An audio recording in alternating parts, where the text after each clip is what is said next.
जय माता दी भक्तों। आप सभी का स्वागत है हमारे अपने channel mom with Gyanvi official पर।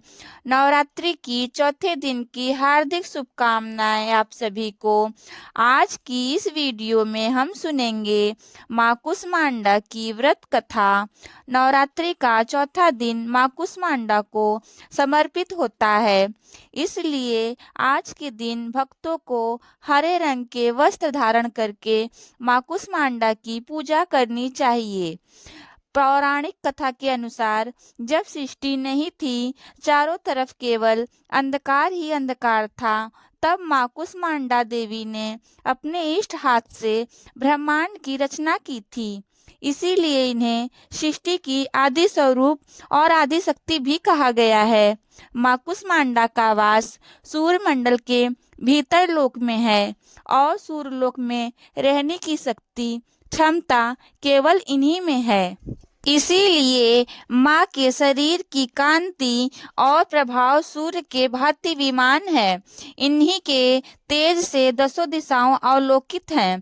ब्रह्मांड की सभी वस्तुएं और प्राणियों में भी इन्हीं का तेज है।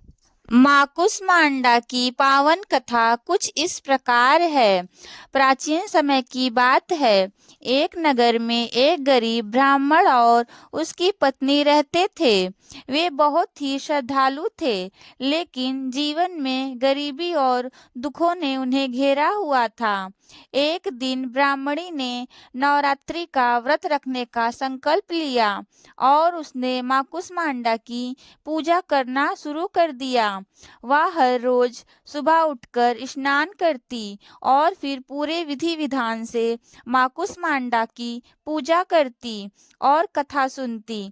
धीरे धीरे माँ कुष्मांडा की कृपा से उसके जीवन में बदलाव आने लगा। घर में सुख और शांति बढ़ने लगी और आर्थिक स्थिति भी सुधरने लगी। फिर एक दिन ब्राह्मण की तबीयत बहुत ज्यादा खराब हो गई। डॉक्टर और दवाइयों से भी कोई लाभ नहीं हुआ। तब ब्राह्मणी ने माँ कुष्मांडा से सच्चे मन से प्रार्थना की, हे माँ, अगर मेरी भक्ति सच्ची है और अगर मैंने कभी भी सच्चे मन हृदय से आपकी पूजा और उपवास किया है, तो मेरे पति को जीवन दान दो। तब माँ कुष्मांडा उसकी भक्ति से अति प्रसन्न हुई और रात में स्वप्न में आकर माँ कुष्मांडा ने आशीर्वाद दिया। माँ ने कहा, हे ब्राह्मणी, तूने सच्चे मन हृदय से मेरी पूजा और उपवास रखा है। मैंने तेरी भक्ति से अति प्रसन्न हूँ और मैं तेरे पति को आशीर्वाद देती हूँ कि उसे कभी कोई भी रोग दोष नहीं लगेगा और वे सदैव खुशहाल जीवन जिएगा। यह मेरा आशीर्वाद है पुत्री। इतना कहकर माँ वहां से विलीन हो गईं। अगले ही दिन ब्राह्मण पूरी तरह स्वस्थ हो गया। इस चमत्कार को देखकर पूरे नगर के लोग माँ कुष्मांडा की भक्ति और पूजा में लीन हो गए।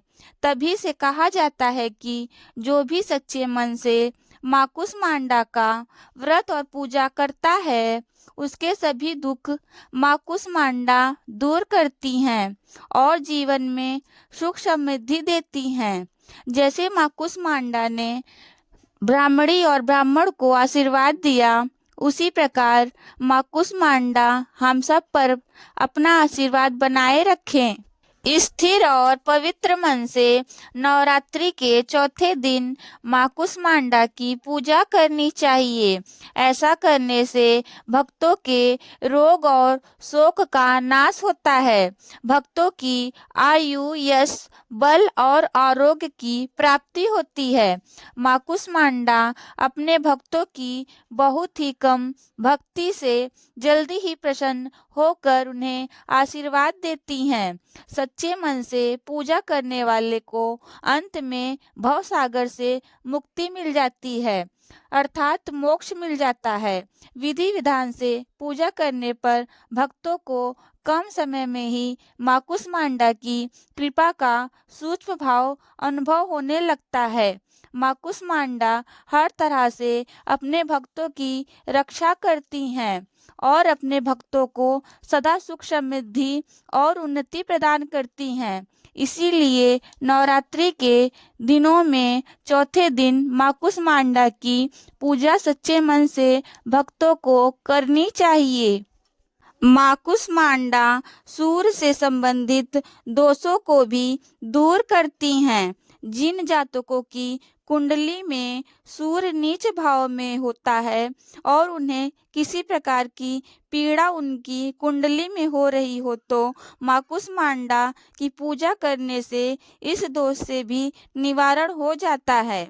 माँ कुष्मांडा की कथा विस्तार पूर्वक समझने के लिए आज के दिन श्री दुर्गा सप्तशती का 5वां, 8वां, 7वां और 6वां अध्याय पढ़ना अथवा सुनना चाहिए। नवरात्रि के चौथे दिन भक्तों को सुबह जल्दी उठकर स्नान आदि से निर्वृत्त होकर साफ और स्वच्छ वस्त्र धारण करें। हो सके तो हरे रंग की वस्त्र धारण करके आपको हाथ में जल पुष्प लेकर व्रत रखना चाहिए। पूजा करने का संकल्प लेना चाहिए। संकल्प लेने के साथ ही संकलित जल को माँ के चरणों में अर्पित कर देना चाहिए। मंदिर में गंगा जल चढ़ाकर पवित्र करें। धूप दीप जलाएं। माँ को हरे रंग की चूड़ियाँ अर्पित करें। साथ ही हरी मेहंदी भी अर्पित करें और धूप दीप जलाकर विधि विधान से मंत्रों का जाप करते हुए आपको माँ की पूजा करनी चाहिए, ताकि पूजा पाठ में अगर कोई गलती हो गई हो तो माँ मुझे क्षमा करना और क्षमा याचना हमें दोनों समय करनी चाहिए। उम्मीद करती हूँ कि आपको यह वीडियो पसंद आई होगी। अपने परिवार और मित्रों के साथ ज़रूर शेयर करें और प्लीज़ हमारे चैनल मॉम विथ ज्ञानवी को सब्सक्राइब ज़रूर करें। फिर मिलते हैं ऐसी एक और धार्मिक वीडियो के साथ। तब तक के लिए आप सबका बहुत बहुत धन्यवाद। आपका दिन मंगलमय हो और माता की कृपा आप सभी पर बनी रहे।